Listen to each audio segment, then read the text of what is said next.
Bismillahirrahmanirrahim. Assalamualaikum warahmatullahi wabarakatuh. Di video kali ini admin kembali berbagi info baik buat rekan-rekan semua, terkhusus buat rekan-rekan yang berstatus P3K. Jadi silahkan semuanya disimak, jangan di skip agar tidak salah dalam memahami informasi yang admin bagikan. Jika ada suara-suara berisik, abaikan saja rekan-rekannya. Nah, di sini admin akan membagikan informasi yang pertama untuk teman-teman yang P3K per waktu. Nah, di sini saya mendapatkan info di mana gaji P3K per waktu bakal naik jadi sebegini. Nah, ada kenaikan gaji P3K. Nah, informasinya di sini adalah informasi update terbaru teman-teman ya. 20 Juni.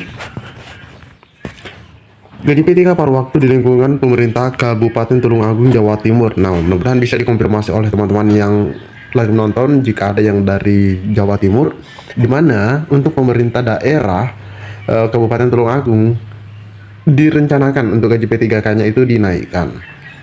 Nah, di sini dikatakan bahwa pemerintah Tulungagung menyiapkan anggaran. Nah, ini sudah ada anggaran yang disiapkan nominalnya sebesar 13 miliar. Rencana menyelesaikan gaji pegawai pemerintah dengan perjanjian kerja P3K par waktu. Jelas teman-teman ya, par waktu. Alokasi anggaran kenaikan gaji P3K per waktu akan dimatangkan saat pembahasan perubahan anggaran keuangan P3K tahun 2026. Nah, nanti alokasi anggaran tersebut akan dimatangkan pada saat PAK teman-teman ya. Perubahan anggaran keuangan tahun 2026 ini. Kepala Badan Pengelolaan Keuangan dan Aset Daerah BPKAD Tulungagung, yaitu Bapak Dwi Hari Subagio, mengatakan saat ini besaran gaji P3K per waktu masih mengacu pada penghasilan yang diterima sebelum diangkat menjadi P3K. Artinya, di daerah Kabupaten Tulungagung, gaji P3K per waktu itu masih sama dengan gajinya sebelum mereka diangkat menjadi P3K. Jadi kalau pada saat dia non ASN, gajinya anggaplah misalnya 2 juta. Misalnya 2 juta teman-teman ya. Berarti saat ini gaji di sana tetap segitu. Kalau gajinya misalnya hanya 500.000, berarti ya tetap 500.000. Nah, itu sebelum diangkat, gajinya setelah diangkat masih sama. Nah, makanya ada kenaikan gaji. Nah, untuk saat ini gaji P3K per waktu masih disesuaikan dengan penghasilan yang diterima sebelumnya. Nah, itu ya, karena itu nominal yang diterima masing-masing pegawai berbeda. Nah, itu yang saya tadi katakan teman-teman ya. Mungkin sebelumnya ada yang 2 juta, mungkin ada yang 500, gajinya tetap sama. Dwi menjelaskan pemerintah daerah telah melakukan simulasi kebutuhan anggaran apabila dilakukan penyelesaian gaji sesuai usulan yang berkembang. Berdasarkan hasil penghitungan, kenaikan gaji per waktu menjadi 750 per bulan dinilai masih memungkinkan dengan kemampuan fiskal daerah. Nah, ini apakah 700.000 pas atau naik menjadi 700, naik sebesar 750? Nah, kita lihat ya. Kebutuhan anggaran yang disiapkan untuk penyesuaian tersebut sekitar 13 miliar dan rencananya akan diusulkan dalam pembahasan PAK.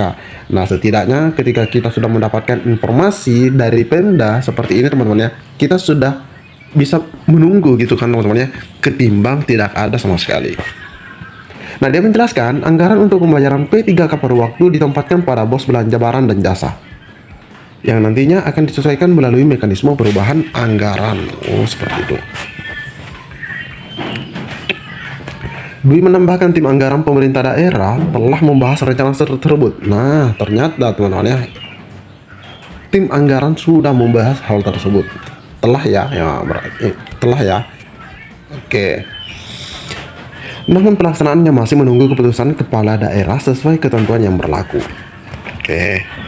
Saat ini jumlah P3K per waktu di Kabupaten Tulungagung tercatat 5.400. Nah, nasib baik ya bagi mereka yang 5.400 ini. Apabila usulan tersebut disetujui dalam pembahasan PAK, penyelesaian gaji P3K per waktu diperkirakan dapat direalisasikan. Meski demikian, Dwi mengingatkan bahwa setiap kebijakan terkait status dan kesejahteraan P3K perlu mempertimbangkan kemampuan keuangan daerah agar tetap menjaga keseimbangan fiskal serta keberlanjutan program pembangunan lainnya. Nah, ini teman-teman ya. Jadi tetap mempertimbangkan kemampuan fiskalnya. Tapi setidaknya ini sudah ada angin segar dari pemerintah.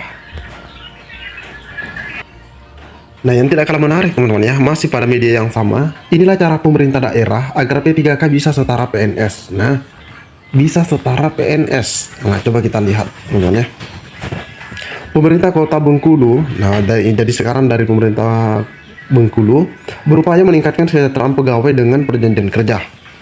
Peningkatan kesejahteraan P3K dilakukan melalui penyediaan berbagai program perlindungan sosial, salah satunya jaminan hari tua JHT dan asuransi kematian, serta kepesertaan Badan Penyelenggara Jaminan Sosial atau BPJS. Nah, luar biasa ya. Kami ingin P3K di lingkungan pemerintah Kota Bengkulu juga mendapatkan perlindungan dan jaminan kesejahteraan yang memadai. Dengan begitu, mereka dapat bekerja dengan tenang, nyaman, dan fokus memberikan dedikasi terbaiknya untuk melayani masyarakat. Ya, kalau misalnya seseorang itu atau pegawai sudah diberikan apa yang dia inginkan, dalam hal ini kesejahteraannya diperhatikan, otomatis mereka juga akan berusaha sebisa mungkin memberikan hal yang terbaik. Kenapa? Karena ketika kesejahteraannya saja pemerintah daerah bersifat acuh tak acuh, tapi mereka tetap bekerja secara profesional. Demi apa? Demi masyarakat. Apalagi jika memang sudah diperhatikan. Ya. Nah, kebijakan tersebut selanjutnya merupakan bentuk komitmen pemerintah Kota Bengkulu Kota dalam memberikan hak dan perlindungan kepada P3K agar lebih setara dengan PNS sebagai sesama ASN. Nah, di sini dikatakan bahwa setara dengan PNS, P3K itu setara dengan PNS. Nah, jadi kalau kita lihat sepertinya ini mencakup P3K penuh waktu dan paruh waktu, teman-teman ya. Nah, menurutnya P3K memiliki kontribusi dan tanggung jawab yang sama besarnya dengan ASN lainnya dalam menjalankan roda pelayanan publik serta mendukung pembangunan daerah. Nah, benar ini teman-teman ya. Benar. Apakah dia PNS, apakah dia P3K penuh waktu paruh waktu, tetap mereka itu bebannya sama sebenarnya. Selain merancang program JHT melalui skema kemitraan bersama PT Taspen, pemerintah Kota Bengkulu memastikan kesiapan perlindungan berupa asuransi kematian. Nah, ada asuransi kematian dan integrasi jaminan kesehatan dari BPJS. Nah, teman-teman ya. Nah, dengan adanya rangkaian program jaminan sosial tersebut, lanjut dia, diharapkan mampu memberikan rasa aman dan berkelanjutan bagi pegawai selama masa aktif kerja hingga memasuki masa purna tugasnya. Dodi menyebut peningkatan kesejahteraan tersebut tidak hanya bertujuan memberikan manfaat finansial jangka panjang bagi P3K, tetapi juga menjadi stimulus penting untuk mendorong peningkatan kualitas performa birokrasi di lapangan. Iya dong, pasti ketika teman-teman itu siapapun sebenarnya ya, ketika diberikan haknya dengan baik, nah itu akan terus memberikan hal yang terbaik juga. Nah, dengan adanya kepastian jaminan hari tua atau biasa kita sebut JHT, BPJS, dan perlindungan sosial lainnya, ya tadi ya, diharapkan para pegawai P3K dapat bekerja lebih optimal, profesional, serta semakin semangat. Nah, pastinya ya, dalam memberikan pelayanan prima kepada warga Kota Bengkulu. Nah, ini sudah pasti. Nah, jadi teman-teman itu kalau misalnya sudah ada daerah memberikan hal yang serupa dengan yang dilakukan pemerintah Kabupaten Kota Bengkulu maksud saya, nah pastinya teman-teman juga berusaha sebisa mungkin bekerja optimal, profesional, serta semakin bersemangat. Oke teman-teman ya. Nah, ini informasi yang cukup menarik yang kita dapat share kali ini, di mana tentang kenaikan gaji di salah satu daerah, tepatnya di Tulungagung, Jawa Timur, dan satunya dari Kota Bengkulu. Semoga daerah lain segera memberikan info terbaiknya bagi P3K-nya. Oke teman-teman ya, cukup sekian informasi yang dapat admin bagikan. Pantau terus channel ini. Assalamualaikum warahmatullahi wabarakatuh.